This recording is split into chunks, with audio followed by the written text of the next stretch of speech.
This program and its contents are designed for information and educational purposes only. This program does not render medical advice or professional services and is not intended to be a substitute for professional care. The information provided here should not be used for the purposes of diagnosing or treating a medical or psychiatric condition. If you have or suspect you may have a health problem, consult your healthcare provider.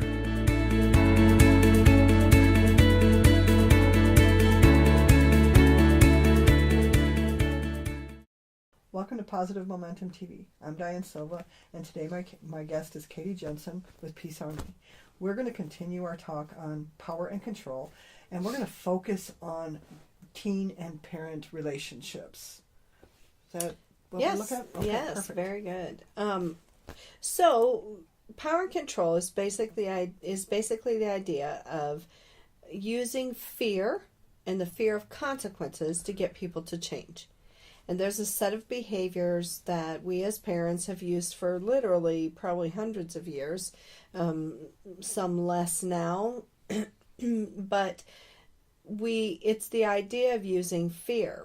The problem with that, of course, is that when you're using fear to regulate people's behavior, you're creating probably anxiety disorders and mood disorders as you do it. Mm-hmm. And it interferes then with the ability of a child to know what is really valid versus what is not valid, because that controlling person then is in charge of that for the child. And that can create then later issues in sort of letting the truth or your own personal knowledge of yourself be the guiding factor in how you make decisions. Can we get I apologize for interpreting. Can we get a real quick, minor example of that? You know, I'm trying to visualize this in my head. So the behaviors that go with power and control would be things like intimidation, yelling, any put downs or name calling. It would be isolating a child, excessive grounding, or having a home where kids can't come and feel comfortable would create some isolation. But it's when a parent just doesn't want their kids to be social because of fear, their own fears and anxieties. Minimize, deny, and blame is also a behavior that goes with power and control. That if a parent does yell or spank or hit a child, then the behaviors that go with that are to say, well, I didn't hit you that hard, you're fine, I don't know why you're crying, I'll give you something to cry about. Okay. Deny, I didn't hit you, I didn't hurt your feelings, what are you talking about? Mm-hmm. And then blame, I did that because you made me do that. Your behavior required me to act this way, which is really a way of putting that on the child and making the child responsible for a parent's behavior. None of those things are probably things you want your child to weave into their personality. Right. But that's what happens if somebody uses minimize, deny, and blame with you as a child. You're going to also be likely to do it. Interesting study just yesterday that I read about the idea that children who are spanked, and this was a massive study, children who are hit, it increases the correlation between that and lawfulness, or not being lawful, not following rules, not abiding to the law. Law-breaking behavior has been correlated. And that was in any culture across the world. It didn't matter what country. This is a reality of the human brain, that hitting children creates law-breaking. There is, and I think that's because of the disconnect in validation and building a moral conscience, that when you impose on a child the values and you put fear with it, then a child disconnects from themselves. And when you disconnect from yourself, you're going to lose your moral footing, your moral compass. And they've been over-shamed then, over-guilted, and they shut down their conscience. And their conscience no longer is the guide or the rudder to their life. Instead, they don't want to feel that because it came with pain. Okay, I can see that. I can see that. So the behaviors that go, there's still a few more. Treating people as objects. Anytime we objectify people, and we've known this about wars for a long time. That is, within a war, we engage in behaviors to minimize the validity of the people that we're in a war against. So we call them names. We had names for the Germans. We had names for the Japanese, to the American Indians, to African Americans, wherever we feel like there's an South enemy. and North. Right. Yeah. We develop names and ways to minimize their validity. And so there's this objectification of people and children that happens when there's power and control. And of course, that's a huge problem in our world right now. Human trafficking is a multi-billion-dollar business in the world. And then the next thing is there is that authoritarian piece. This is my house. This is mine. And in my house, in my world, you have to act the way I tell you to. And that's an authoritarian kind of perspective as opposed to a more democratic, of the idea of family meetings and working things out and the messiness of human relationships. So there's that behavior. Then there's using money and financial means to control people. And this, of course, is an issue because if you don't have any money, you have no power. And if you can't get out of that, you have no power. Mm-hmm. And if you have too much money, there are fears that go with that and things that happen. That creates an invalidating environment, on the other hand. It can keep us stuck. And then the very last piece of power and control is using coercion and threats. If you don't do this, then this is bad thing is going to happen to you. And again, that's to create fear so that somebody does what you want them to do. Well, the problem is that teenagers are individuating and separating at that time. They're learning about who they are in the world. They are like 2-year-olds. In the next phase, I call 13 another phase of 2, in that they are learning how to go away from their parents. Now they get further away from their parents, but they come back and they check it out. And home base becomes very important. It needs to be a safe place where they can ask questions and they can learn about the world. But they go out, they come back, they go out, they come back. And they're really balancing, learning how to kind of live out there in the world a little bit and have a safe place to be. Well, if you're using power and control, it's going to interfere with that. Gabor Mate is a Canadian researcher, and what he says about that is that the rebellion we see with teenagers might not be a necessity if we were in a different paradigm. If we're not in a power and control paradigm, then that rebellion, he's positing that maybe that rebellion wouldn't be so big if we weren't invalidating their experience of going in and out of these worlds as they're learning. If we actually behaved more as educators and support and security as opposed to authoritarian. Which could be why there's some parents who have no real issue raising getting their teenagers through the adolescent years versus other parents who are struggling, and I'm trying to think. I helped raise 8 kids, and each one, from my perspective, was raised the same. They from their perspective, may have been different, which could have been part of the reason why there was besides the fact that they're different personalities. Well, and I'm a parent of 4 kids, and I would say I was a different parent with each child too, in terms of my own phase of development. I used a lot more power and control with my first one and my second one than I did with my last 2, because I had matured and found out different ways to do things that I didn't know. Right. I would have been one of those people in the early days saying, timeouts don't work.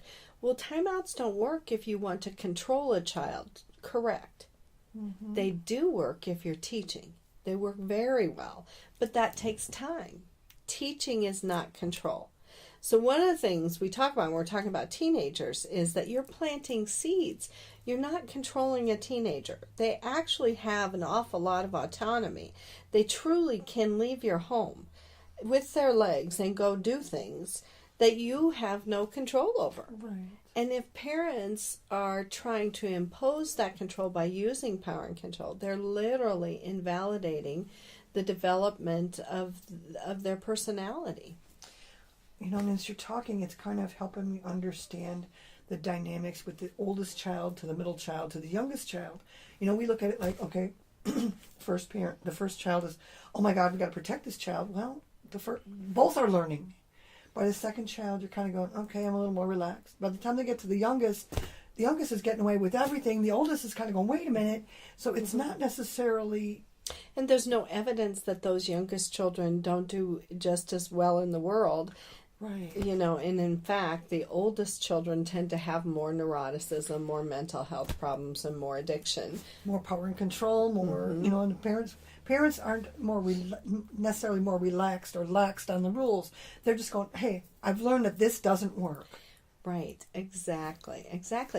And fear is what causes power and control. It is because we're afraid that we feel like we should control what's happening. But if we saved power and control for really only imminent danger, I'm not saying, because it would be too black and white to say there should be no power and control. Right. That doesn't work either. World War II still needed some kind of a solution. But if we saved it for those situations where there was only valid imminent danger, then power and control would not have quite the same impact that it does today. We use power and control today to change people, manipulate people, to get our way.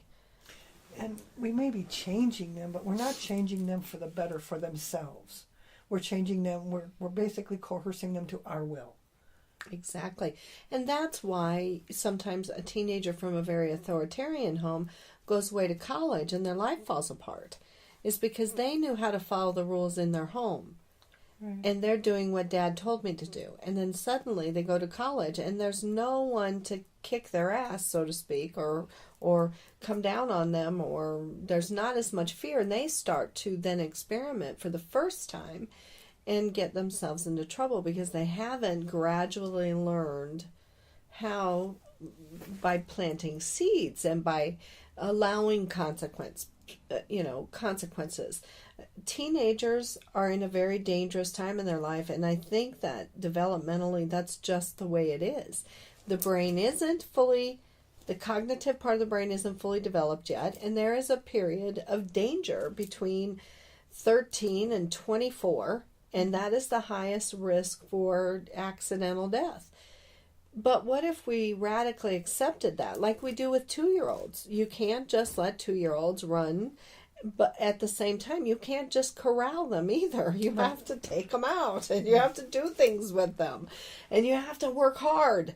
And it's a pain sometimes, but they are learning as they go. And the trick is balancing and realizing that as a parent, we are teachers more than we are controllers.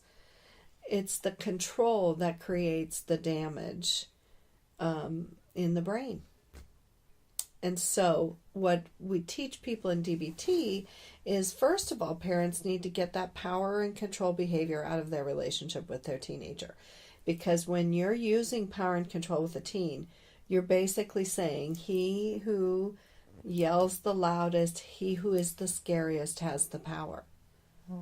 And so at the far end of that spectrum, there are teenagers who get to a point where they refuse to be afraid and they refuse to feel shame anymore.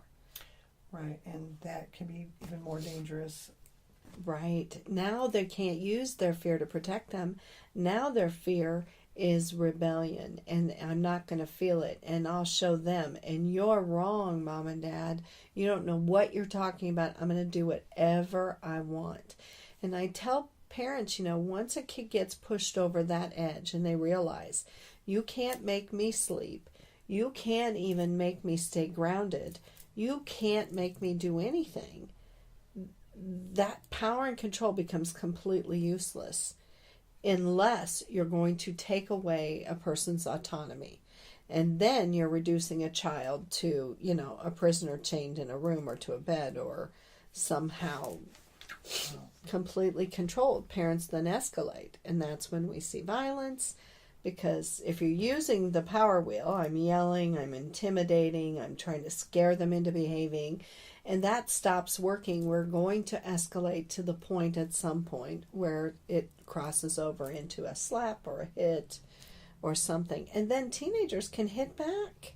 I'm not saying don't to do that. I'm just saying it happens. And then parents are at a loss. What do I do with this? But what if we were focused instead? And, the old shows, Father Knows Best, they did all that stuff in those old 1950s shows. But then when parents couldn't control their child and the expectation was you should, they were at a loss as to what to do. What do I do when drugs and the hippie movement came along? Well, you have to crack down on them. You have to make them behave. You got to get control of it, is what we did. But that didn't work and actually causes brain damage. I think I can say that, and I think there are plenty of studies to back that up. Yelling at children is bad for them. Spanking them is bad for them. Calling them names is bad for them. None of those things actually are good for the human brain in the long run. So we end up creating our own problems by using power and control.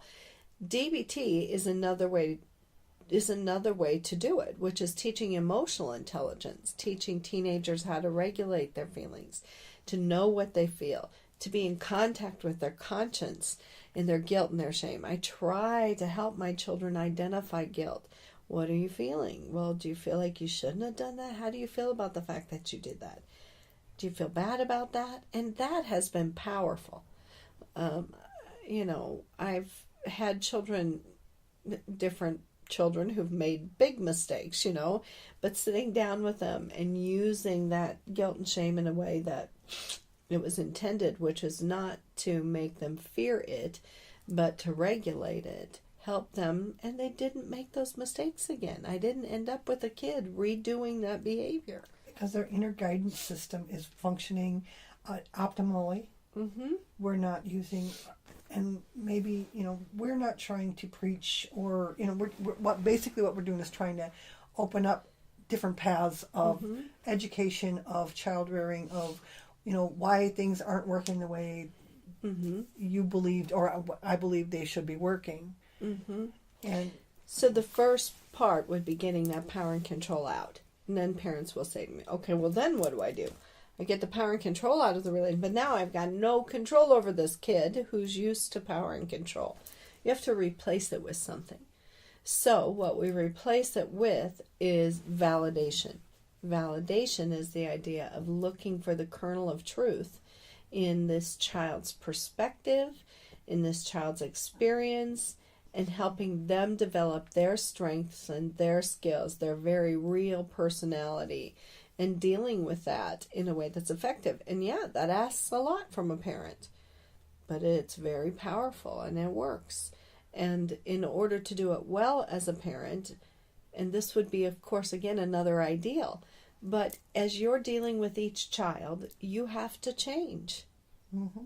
And as a parent, if you grow and you look at yourself and regulate your emotions and your thoughts and your feelings in response to each child, you will grow as a human being and develop new awarenesses and your own personal growth as a parent. Mm-hmm.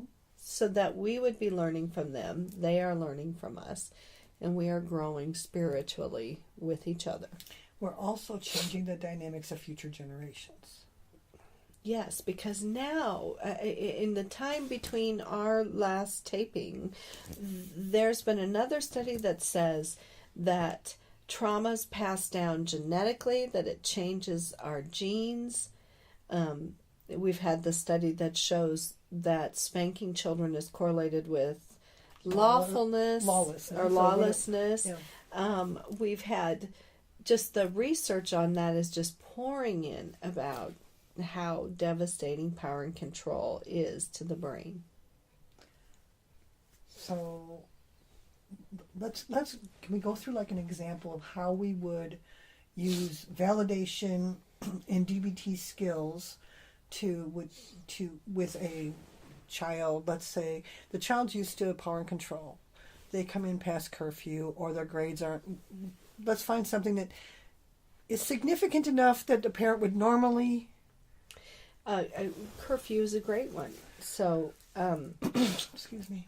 I still have teenagers at home. Okay, perfect. Although I have to say, it just blows my mind. Both of my two kids come home on time. In fact, I was just validating my son last night because I'm sitting there thinking it's 12:27. He's supposed to be home by 12:30. He's a 17-year-old.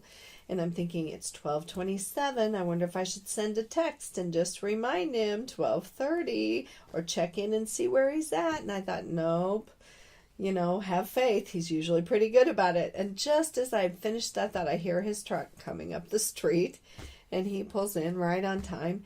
And I made sure to tell him, I just want to tell you how much I appreciate that you come home on time.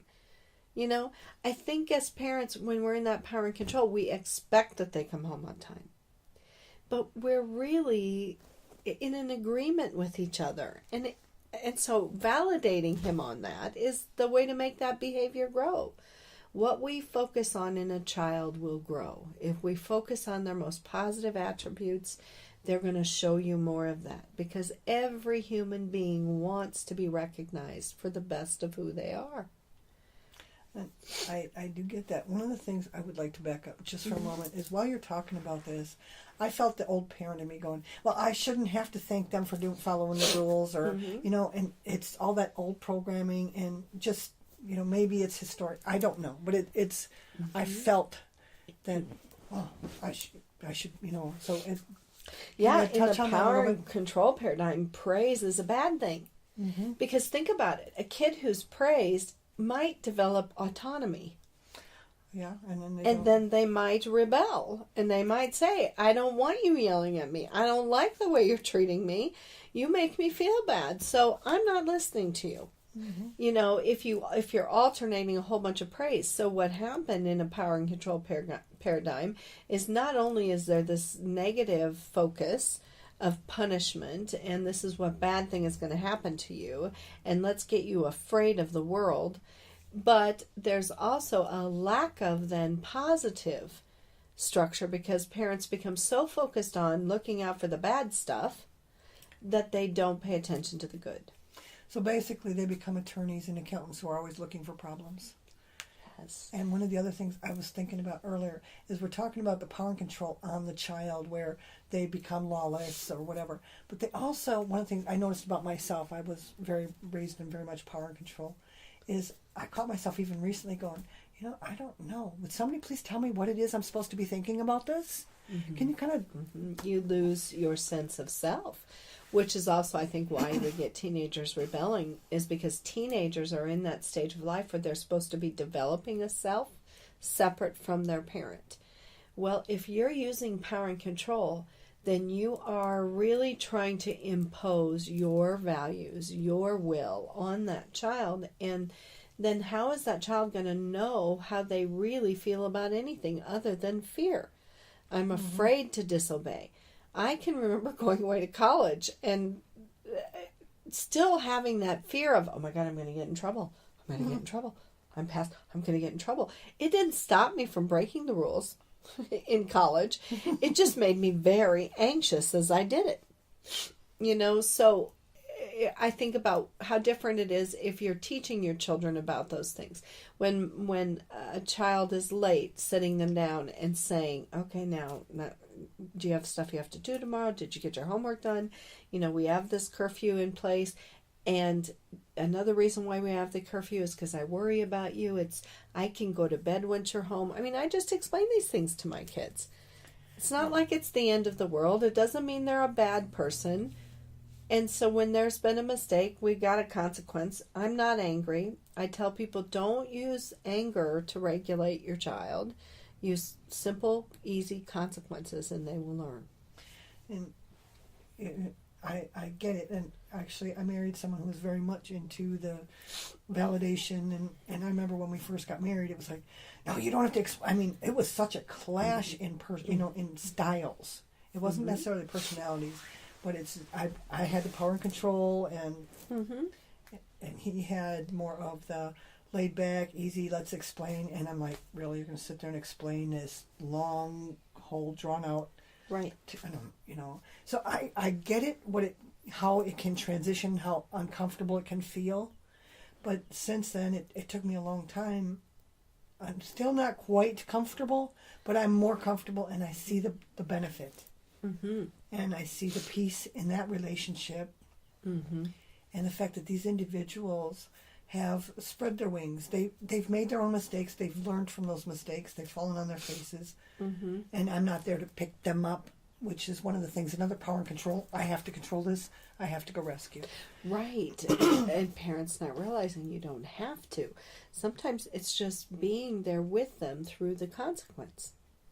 So we have to wrap up this session. Could you kind of maybe come up with a thought or two that we could pass along? And I would just say to parents struggling with a teenager, think about getting power and control out of your relationship. Think about teaching instead of controlling, and think about focusing on the very best things about that child, even when there are fears about addictions. And remember that your fears will feed power and control.